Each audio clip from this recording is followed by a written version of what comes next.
left off. Hopefully we'll be able to get a little bit into Act 3.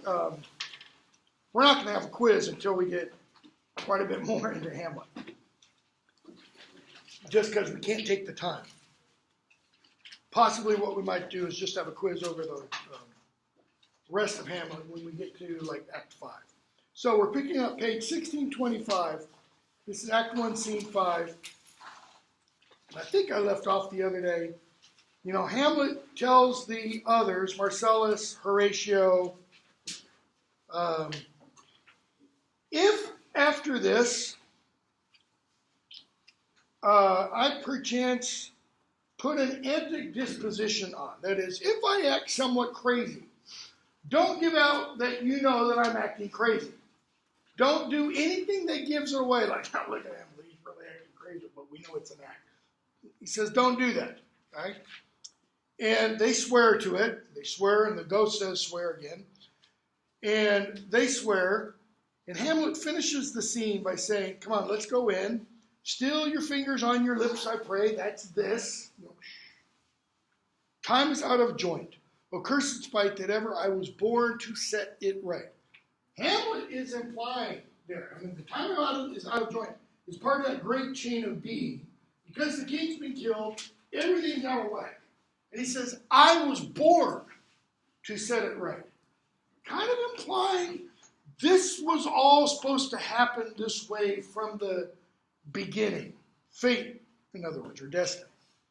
So we get Act 2. And Act 2 begins with Polonius talking to his man, Reynaldo, or his agent. And what is he telling Reynaldo to do? Louder. Go spy on his son Laertes. Why?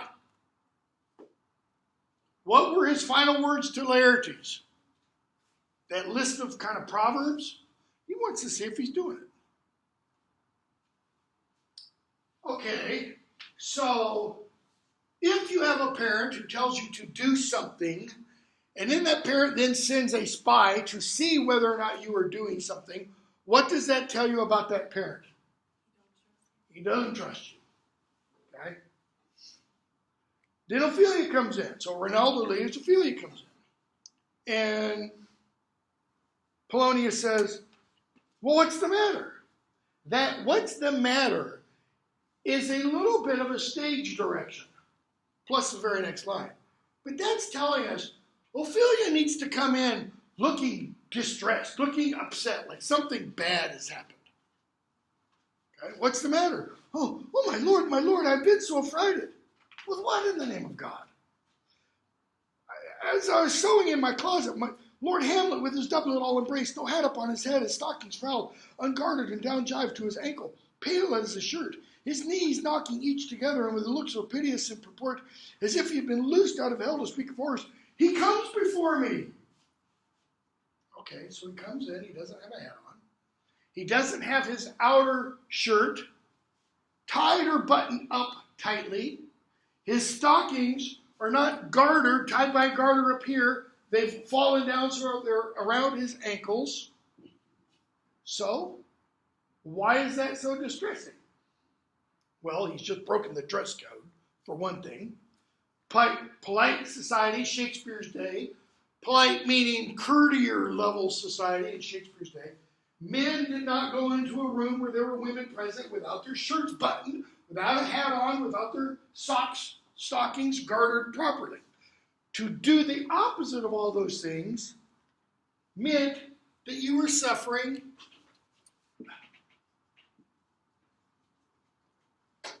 from lovesickness. Okay? Lovesickness was an actual medical diagnosis. And its symptoms were just what she described. Okay? Mad for thy love? Notice, Polonius immediately knows what it is. Mad for thy love? I do not know. But truly I do. Well, what did he say? And she says, he took me by the wrist, and he goes to the length of all his arm. So she's right here. He has her by the wrist. And he extends his arm like this, pulling hers out too. And with his other hand thus over his brow, he falls to such perusal of my face as I would draw it. He looks at her closely like an artist would, trying to memorize every feature of her face. Long stayed he so, at last a little shaking of mine arm, twice his head thus waving up and down. He sighed and kind of shook, lets her go, and leaves. He doesn't say a word. Polonius, we need to go talk to the king. He says, I'm sorry. What, have you given him any hard words of late? No, my good lord, I did as you command. I did repel his letters and denied his access to me. That is, it's almost like Hamlet came to her room with letters, slid them under the door. She took the letters, she went to Hamlet's room, slid them back under the door, without opening them, without breaking the seal on them. And she denied his access. So he came, knocked on the door, she wouldn't let him in. That hath made him mad.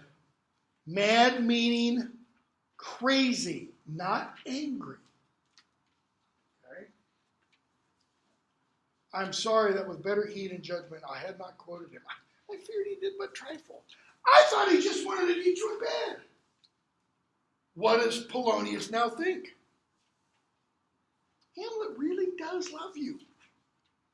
And because you've turned away his affection, he's now gone bonkers.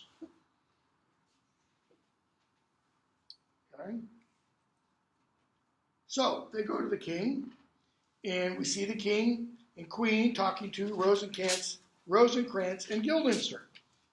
Why? The king and queen, want Rosencrantz and Guildenstern to press Hamlet for information. Line 15, beginning 14.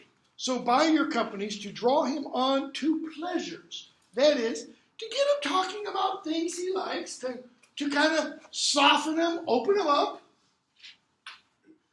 and together, so much as from occasion you may glean, whether aught to us unknown afflicts him thus, that open lies within our remedy.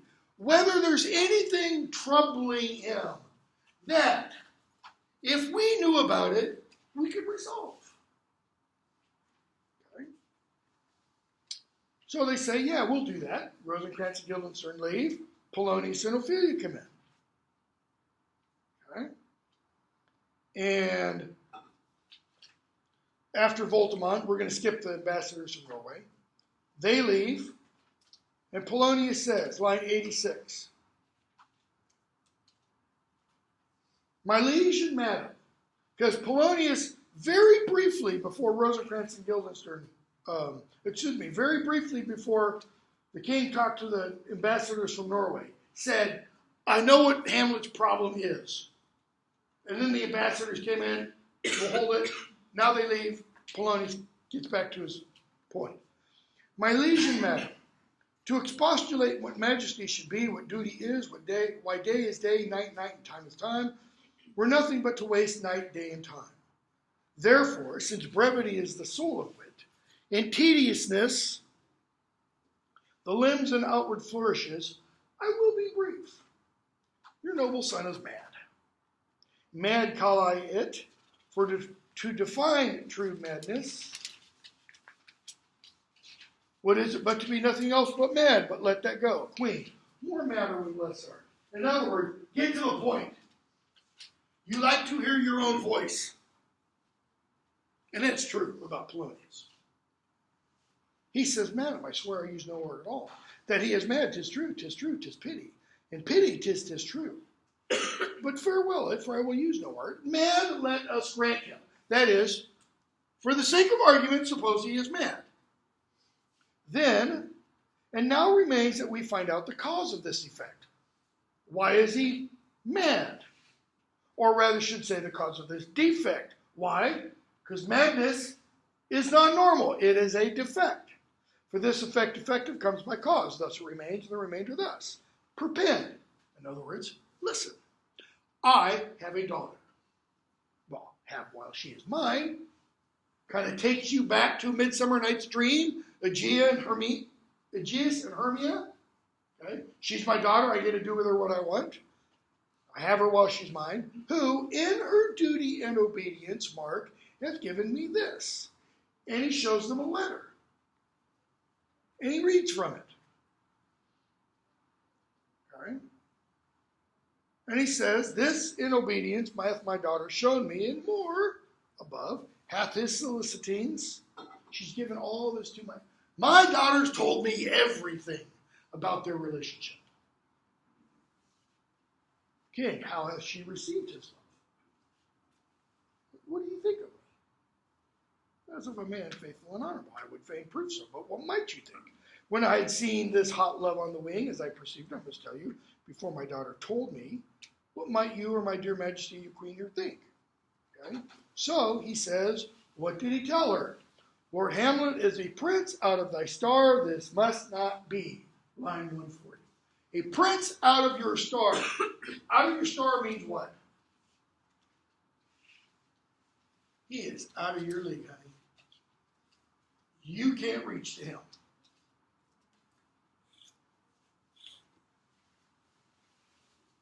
So, he says, I gave prescripts to her. That is, he prescripted her that she should lock herself from his resort, admit no messengers, receive no tokens, have no contact with Hamlet.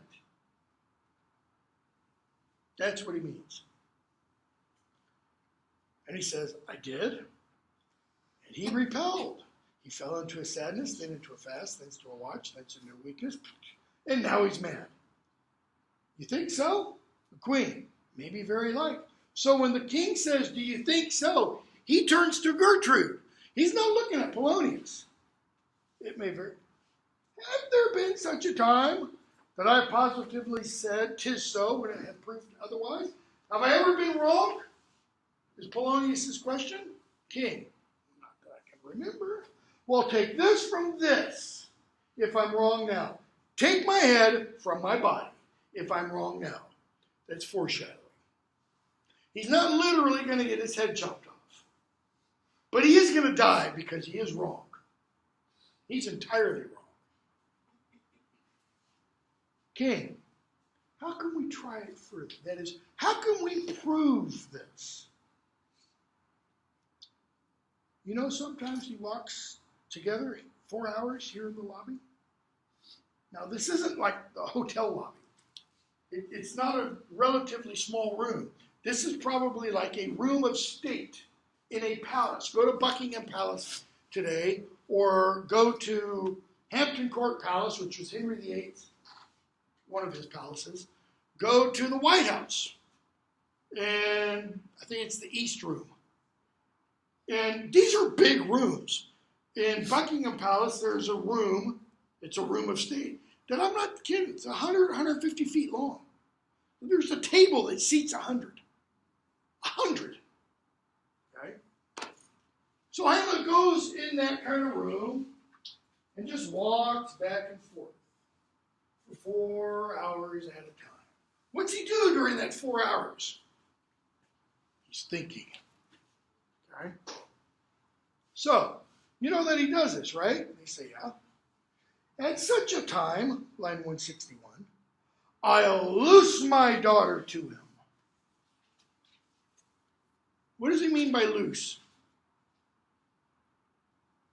It's another way of putting that. Does it mean to let her go? He'll let her go to him. Okay? But what does that let her go imply?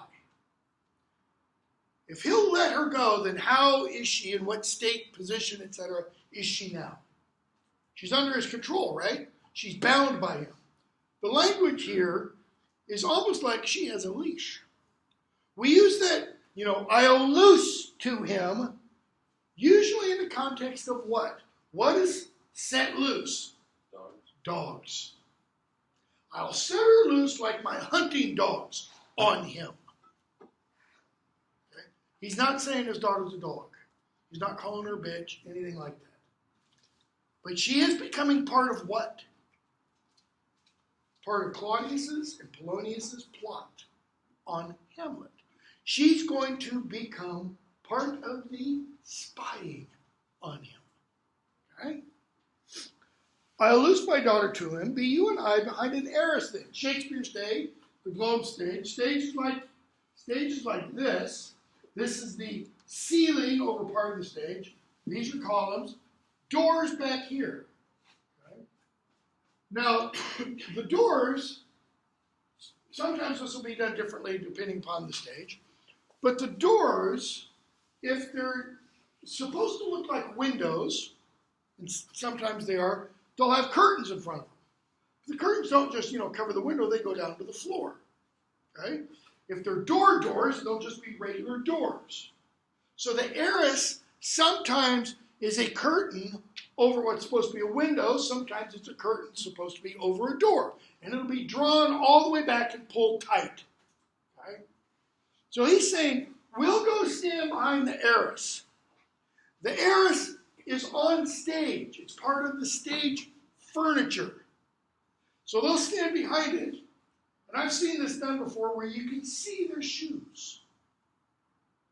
So they're on the stage, all right, as Ophelia will be. Why is it important that they're on the stage? Because he says, I'll loose my daughter on him, and we'll do what? We'll mark and listen to this conversation. We'll mark the encounter. If he love her not and be not from his reason fallen thereon, let me be no assistant for a stay. And they see Hamlet. So they're like standing out here, and Hamlet comes in. And Polonius says, get. I'll go talk to her. So, king and queen and their attendants leave, and Polonius goes up to him. How does my good Lord Hamlet? Well, God of mercy. Do you know me, my lord? That's kind of a stupid question. Of course Hamlet knows him. So why does he ask him that? What do you think's wrong with Hamlet? He's gone crazy. So he's kind of making sure. Excellent well, you are a fishmonger. Not I, my lord. Your gloss for fishmonger. An opprobrious expression meaning bawd, procurer. He's a pimp. That's what fishmonger meant. It did not mean somebody who literally sold fish. Okay? He's a pimp, Hamlet is saying. Not I, my lord. I'm not a pimp. What does Polonius do for a living? He gives advice to the king. The king pays him for advice. What kind of advice does he give to the king? I think Hamlet is punning on this a little bit. Does he give the king advice the king doesn't want to hear? No. He tells the king what the king wants to hear. What does a pimp do? Gives you what you want. Okay? Then I would you were so honest a man. I would you were as honest as a pimp. Polonius. Honest, my lord? Aye, sir, to be honest as this world goes is to be one man picked out of 10,000. What did Puck say about the faithful lover? In men, 1 in a million. Okay? So, if only 1 in a million men is faithful, according to Puck, Hamlet says only 1 in 10,000 is honest. Polonius, very, very true. So if that's very, very true, are there 10,000 people in Elsinore? Nope. So are any of them true? Well, we're going to see Polonius isn't true, Gertrude isn't true, Claudius isn't true, Rosencrantz and Guildenstern aren't true. But there are some that are. Marcellus is true, Bernardo's true, Horatio's true. Hamlet's more or less true. Talk a little bit about that later. Okay? So Hamlet goes on. For if the sun breed maggots in a dead dog, being a good kissing carrion, how in the world does he get from talking about truth in men to the sun in dead dogs? If the sun breed maggots in a dead dog, how does the sun breed maggots? See, in Shakespeare's day, They didn't know where maggots came from. That there's not quite bacteria, but little germy things that develop and grow into the maggots in open carcasses. So they thought there's a carcass on the side of a road, and it's got maggots crawling all into it. The maggots were conceived by the carcass, but impregnated by the sun's rays. And that's why anything that dies in the sun, if it's out long enough, guess what? It gets pregnant with maggots. Pretty disgusting when you think of it. So, look at this very next line. Have you a daughter? I have, my Lord. Let her not walk in the sun. Why? Well, if a dead dog can breed maggots, impregnated by the sun, what about your daughter? You want your daughter to breed maggots? Later on, give a little bit away, Act 5, we are the maggots, Hamlet's going to imply. Conception is a blessing, but as your daughter may conceive. And I think Hamlet's implying there, but if your daughter gets pregnant before marriage, because the son doesn't marry the carcass. There's no, till death do us part kind of thing going on. And if your daughter walks out in the sun, she might get pregnant. Now, is Hamlet being serious? No, he is not. But he is kind of saying, but if your daughter comes home from spring break and she's knocked up, so you better keep her out of the sun. Polonius, to the audience, how sent you by them? Still harping on my daughter, yet he knew me not at first. Said I was a fishmonger. Is far gone, far gone. Truly, in my youth I suffered much extremity for love, very near this. Now that's telling us an awful lot about Polonius. He's saying, I was nearly back, crazy too, because of love. I'll speak to him again. Hamlet still got his little book. What do you read, my lord? Words, words, words. Duh. That's Hamlet being a smartass.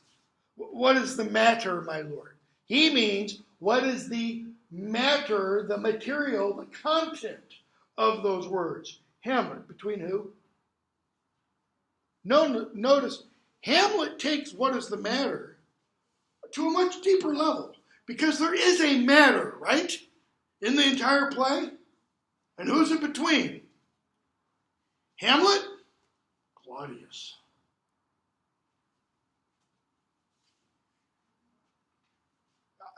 I mean the matter that you read, my lord. Oh, slander, sir. For the satirical rogue says here, and he talks about old men, etc., etc. And Hamlet says, but I don't believe it. Yet I hold it not honesty. Or he says, I do find it, I most powerfully and potently believe, but I hold it not honesty to have it thus set forth. You've got a gloss there. Hold it not decent. To have it thus set down for yourself, sir, should be as old as I am, if like a crab you should go backward. In other words, it's not proper to describe old men like this. But you could be as old as I am if you could go backward in age. Huh? Polonius, another aside. Though this be madness, yet there is method in it. Method. It's rational, it's logical, it works according to some kind of order. But he doesn't understand necessarily what it is. Will you walk out of the air, my lord? That is, you want to go out on the balcony? Get some fresh air. It's kind of stuffy in here. Hamlet takes that, will you walk out of the air, very, very literally. Because how can you walk out of the air? You can only do two things. Hamlet says, into my grave. That's out of the air, right? Because once you're in the grave, you're in the dirt. What's the other way? In the ocean. Indeed, that's out of the air. How pregnant sometimes his replies are. Meaning, whoa, we could sit there and parse that for a long time. There's a lot of meaning to be unpacked. a happiness that often madness hits on, which reason and sanity could not so prosperously be delivered of. I will leave him and contrive the means of meeting between him and my daughter. Okay? I most humbly take my leave of you. Notice, I take my leave of you. If you understand that literally, it says, I'm taking something from you. What's the something? My leave. That implies the my leave is something I want. Hamlet just takes that apart. You cannot, sir, take from me anything that I will more willingly part withal. In other words, please, leave. I will give that to you. You can have your leave. Except, okay, so notice, you cannot take from me anything that I will more willingly part withal, except my life, except my life, except my life. You cannot take that from me. Though Hamlet would willingly part from my life, my life, my life. Okay? When Hamlet gave his, oh, that this too sullied flesh would melt, thaw, and resolve itself into a dew. Was that before or after the ghost? Before or after he talked to the ghost? That was before. What's he talking about in that little speech? Or at least what issue is he raising? Suicide. Okay? So that shows us suicide's on Hamlet's mind. Then he meets the ghost. And then he says, I'll wipe away all trivial saws, all fond memories, everything I've learned before, and put one thing in my brain, kill Claudius. And then he tells Horatio and the others, if I should put on an antic disposition from here on out, don't give away that I'm what? If he puts on an antic disposition, he's doing what? He's acting. He's faking it. Okay? Talked about how play acting is a theme in the play. So what I'm getting partly at too is this idea of craziness, and is he acting? Here, he's acting. So, Polonius leaves, Rosencrantz and Guildenstern come in. They're buddies of his from where? Excuse me. From school. University of Wittenberg. He says, good lads, how do ye both? As the indifferent children of the earth. Indifferent means ordinary. Okay? Happy in that we are not over happy on Fortune's cap. We are not the very bottom. So, Fortune's cap, Fortune, the goddess Fortune, always had a wheel, or is always described as a wheel. But notice, she's a goddess. So if you're a portrayer in human terms, she has a human-like body. But her wheel is turning. So, on Fortune's cap, he says, we are not the very button. We are not sitting right here on the top of Fortune. Or, think of Fortune as a female form. We're not up here. All right? Nor the soles of her shoes. So, in terms of the wheel, down here, again, the wheel's turning, or the human body. Notice soles of her shoes, the things she walks on. Now here, the wheel's turning. You want to be, at the very least, on this side of the wheel or up here. Why? When you're up here on Fortune's wheel, everything's going great for you, man. You're Bill Gates or Jeff Bezos. I mean, you're on top of the world. You don't want to be down here. Why? Because this is when you're at the bottom of the world. Everything has gone wrong from you. You've gone from being Jeff Bezos up here to being Jeff Bezos down here living under a bridge. Penniless. Okay? So, on this side, things are getting better. On this side, things are getting worse. So, you're not the button on Fortune's cap. You're not the soles on her shoes. Hamlet. Oh, then you live about her waist. Or in the middle of her favors. Human form, not the shoes, not the head, right here. Gilda's turn. Her privates we. Yeah, we live around her privates. Hamlet. In the secret parts of fortune? Oh, most true. She is a strumpet. Strumpet. She's a slut. Why is fortune a slut? She sleeps with everybody. Not literally sleeps, metaphorically. Why? Because fortune, according to the belief system when fortune was dominant, and it wasn't in Shakespeare's day, he's using it metaphorically, mythologically.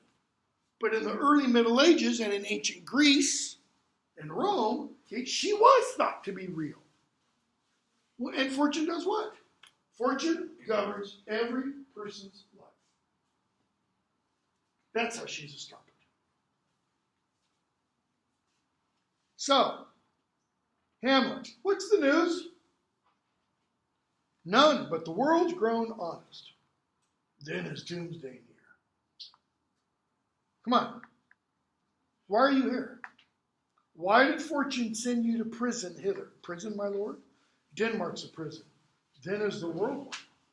Notice the extrapolation. Well, if Denmark, little old Denmark's a prison, then the whole world must be a prison. Hamlet, a goodly one, in which there are many confines, wards, and dungeons. Denmark's a prison, Germany's a prison, England's a prison, France is a prison. Some prisons are better than others, which is definitely true. I mean, in our penal system, you can go to the Club Med kind of prison, or you could go to the Sing Sing or Alcatraz kind of prison. Okay? All depends on the kind of crime. Well, we think not so. Rosencrantz says, Hamlet called then 'tis none to you. For there is nothing either good or bad, but thinking makes it so. Now, Hamlet's just gone, both the person and the play, has just gone from punning to the heights of philosophical inquiry. Because by saying nothing is good or bad, but thinking makes it so, Shakespeare's raising the question, what's real? What is reality? What is goodness? What is badness? What is good? What is bad? Is there a moral standard? Or is everything relative? Hamlet's saying, it all depends on your perspective. It all depends on how you see things. For some people, I'll use me as an example. Any kind of math class, that was hell. Just utter, absolute hell. I didn't like English much till I was like a junior, senior in college. I pretty much hated it because I had horrible teachers. But it was my thinking that made it that. It wasn't that literally because people sitting right next to me thought it was cool. They enjoyed it. That's Hamlet's point.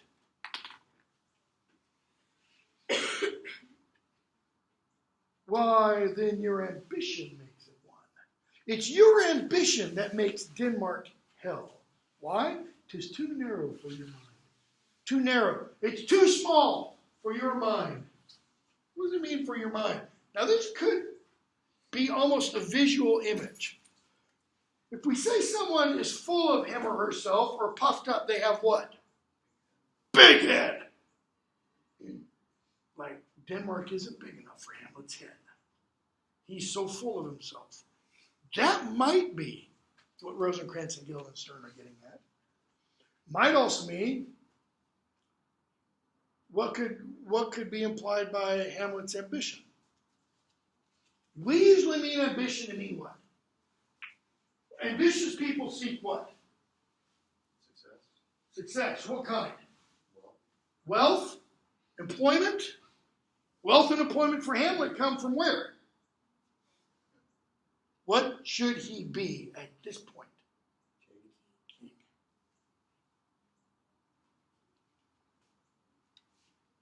Oh, God. I could be bounded, he says, in a nutshell, and count myself a king of infinite space, were it not that I have bad dreams. A nutshell. Let's just take this 2-foot square right here. He says, I could be bound in this space. Bring up walls, put a roof. And I would count myself king of infinite space, were it not that I have bad dreams. Why do the bad dreams trouble him? Where do they come from? They don't come from within that infinite space. Okay. Notice the paradox here. Infinite means what? Not finite, not having boundaries. Okay?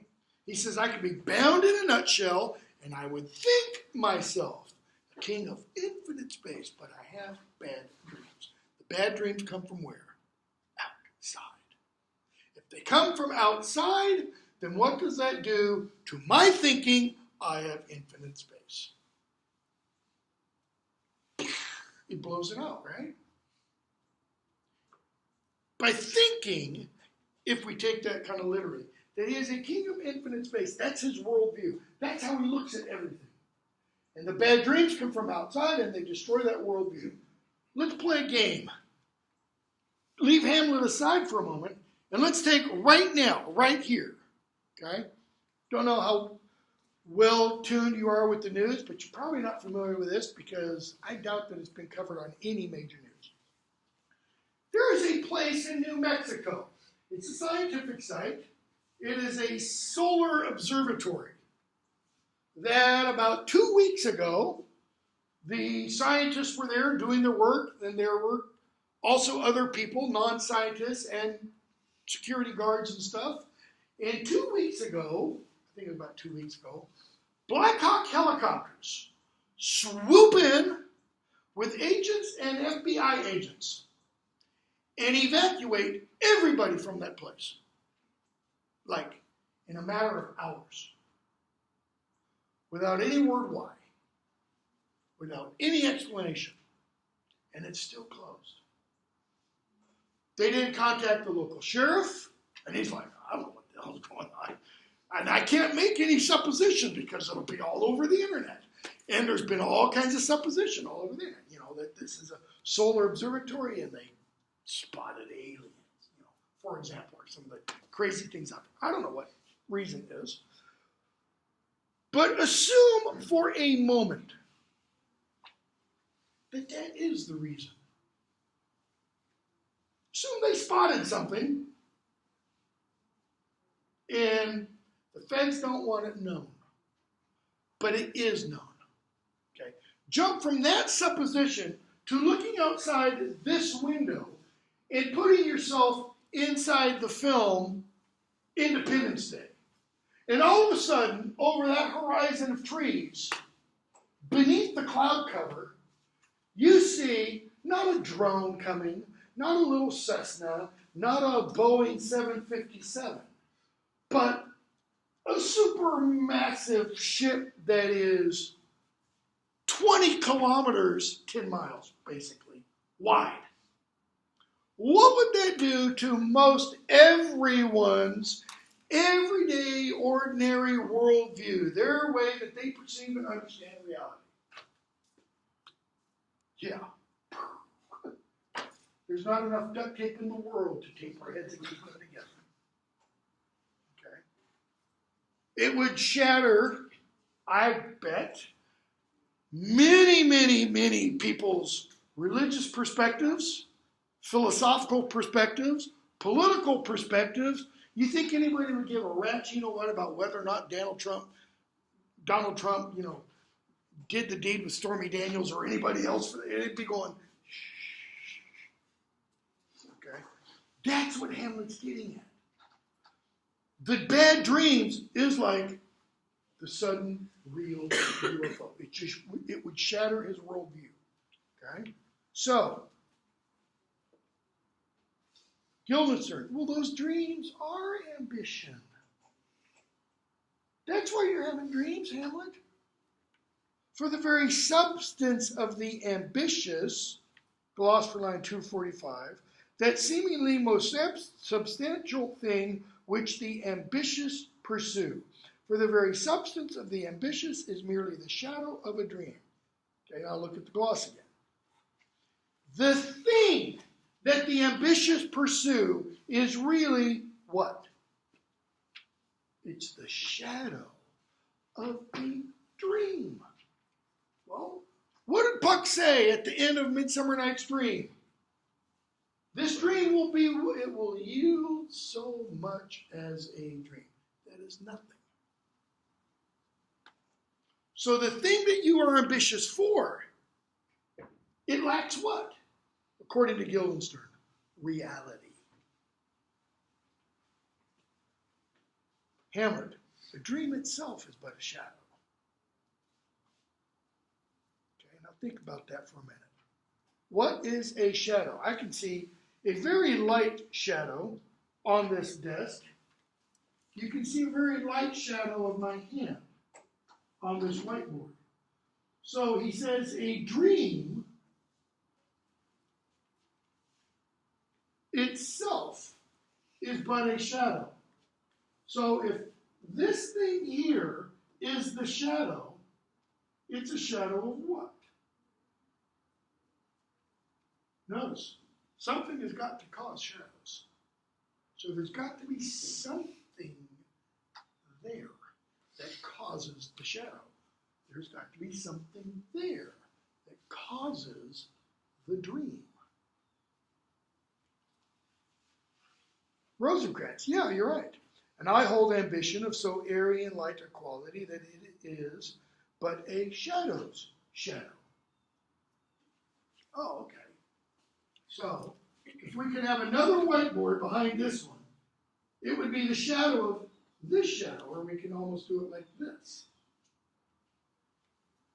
But that still doesn't say what the out here thing is. Then are our beggars' bodies and our monarchs and outstretched heroes the beggars' shadows. Our beggars are the bodies, and the monarchs and our heroes are the shadows. They're the imperfect copies of the real things. And the real things, he says, are beggars. This is an important little idea. He's going to bring it up again in Act 5, Scene 1, in the gravedigger scene. All right? And Rosencrantz and Guildenstern are like, whoosh, way over their heads. So he says, shall we go to the court? I cannot reason. They say, will come upon you. He says, no, it's okay. Why are you here? Well, to visit you. No, come on, really. Why are you here? Is it a free visitation? Come, deal justly with me. Speak. What should we say? What does that mean? What should we say? What do you want to hear? I was reading the internet this morning, reading about the recent accusations about the guy being nominated for the Supreme Court. Twitter thread. And this person said, if he just came out and admitted it, then it'd be okay. And somebody replied, but what if he didn't do it? Well, he did. But what if he didn't? Well, but he did. See the problem? What's it all come down to? Shadows and shadows, he said, she said. There isn't what? Proof. There's not the thing out here that causes the shadows, the two people in the room, there's not something to be able to put your hands on and say, well, this is evidence. Hamlet, I don't get anything to the purpose. He said, why are you here? Well, what kind of response do you want? I don't care. You can tell me anything. Just don't tell me the real reason why you're here. He's being sarcastic. He really wants the real reason. You were sent for. And there's a kind of confession in your looks which your modesties have not craft enough to color. As soon as he says, you were sent for, they kind of give it away with their facial expressions. And you guys aren't smart enough to be able to hide that. You're not good enough poker players. Well, to what end were we sent for? That you must teach me. You tell me. But I conjure you, etc. Tell me whether or not you were sent for. Notice, as soon as one looks to the other and goes, tell him. He's got him. Yes, we were sent for. Hamlet. Okay, now I'll tell you why. So when they say, why were we sent for then? Well, you got to tell me that. Now he tells them. And so shall my anticipation prevent your discovery in your secrecy to the king and queen moult no feather. I have of late lost all my mirth, forgone all custom of exercises. That is, the things I used to do every day, week, month, I don't do any of that. And what else? Indeed, it goes so heavily with my disposition that this goodly frame of the earth seems to me a sterile promontory. This most excellent canopy of the air, this brave overhanging firmament, this majestical roof fretted with golden fire, why it appeareth nothing to me but a foul and pestilent congregation of vapors. This world sucks, Hamlet is saying. What a piece of work is man. How noble in the reason. And by man, Hamlet means humanity. Even though Rosencrantz and Guildenstern are going to interpret that male. What a piece of work is a man. How noble in reason, how infinite faculties in form and moving, how express and admirable. In action, how like an angel. In apprehension, how like a god. The beauty of the world, the paragon of animals. In other words, I look at each individual and I think that is like a god. Okay? And yet, to me, what is this quintessence of dust? The very thing that he says, I look at it and see it's like a god. I say, and yet a piece of dust. Quintessence means its essential substance. Book of Genesis. God took the dust of the ground and did what? Formed man from it. Adam means dirt. Red dirt. Like red Georgia clay almost. Maybe even with snow. Okay? And from dust thou art, and to dust shalt thou return.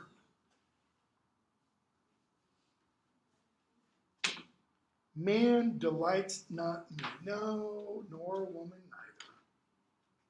So it's like just before he says no, nor woman either. Rosencrantz and Guildenstern go, he's not gay.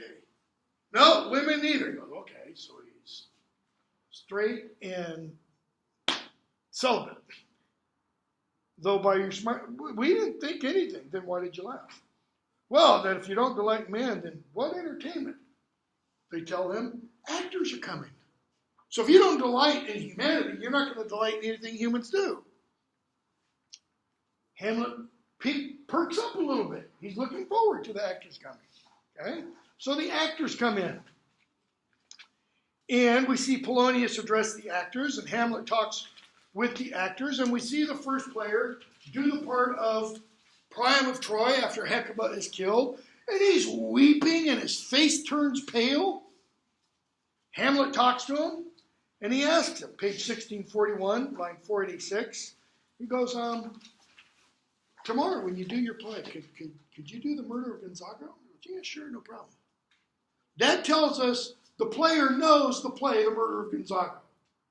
And Hamlet goes, and you could do another, I don't know, dozen, 16 lines or so? Yeah, no problem. Hamlet goes, cool. Sends them off. And he gets a soliloquy. I think we'll just finish and get to Act 3. So they all leave. Hamlet's left. What a rogue and peasant slave am I. Is it not monstrous that this player here, but in a fiction, in a dream of passion, could force his soul so to his own conceit that from her working all his visage wan, that is, his face went pale, without makeup. Tears in his eyes, distraction in his aspect, a broken voice, his whole function suiting with forms to his conceit. His conceit, his imagination. What was his imagination? His wife, Hecuba, died. He's not really married to Hecuba. Hecuba's been dead for thousands of years. What's Hamlet doing? He compares himself to this actor. And he says, yet I, a dull and muddy metal rascal, peak like John of Dreams, unpregnant of my cause, and can say nothing. No, not for a king. He goes on. It cannot be, but I am pigeon-livered. I am a coward. And lack gall to make oppression bitter. Or ere this, I should have fatted all the region kites with this slave's offal. All the region kites. Replace kites with the birds we see around us today when there's roadkill. Big old vultures. What will the vultures be eating? What will he fatten the vultures with? Claudius's carcass. Oh, vengeance. Why, what an ass am I? This is most brave, that I, the son of a dear father murdered, prompted to my revenge by heaven and hell. Heaven? Vengeance is mine, saith the Lord. Christ tells his followers to do what? Someone hits you on the cheek, do what? Turn the other cheek. It doesn't mean turn their other cheek with a right hook. It means let them give you another smack. So, I've heard about guilty creatures sitting at a play can be made to do what? Reveal their guilt. And Hamlet says, I'm going to do this other play for what purpose? The spirit that I have seen, line 550 at the end of the act, may be the devil. Why? Because God doesn't demand vengeance. Yea, the devil hath power to assume a pleasing shape, and perhaps out of my weakness and my melancholy, he is potent with such spirits. He wants to damn me. So Hamlet is saying, I need what before I go through with this murder? Proof. I need proof. The plays wherein I'll catch the conscience of a king. All right, we'll pick up with beginning of Act 3. Probably won't be a quiz on Wednesday. I want to get us farther along, like I said.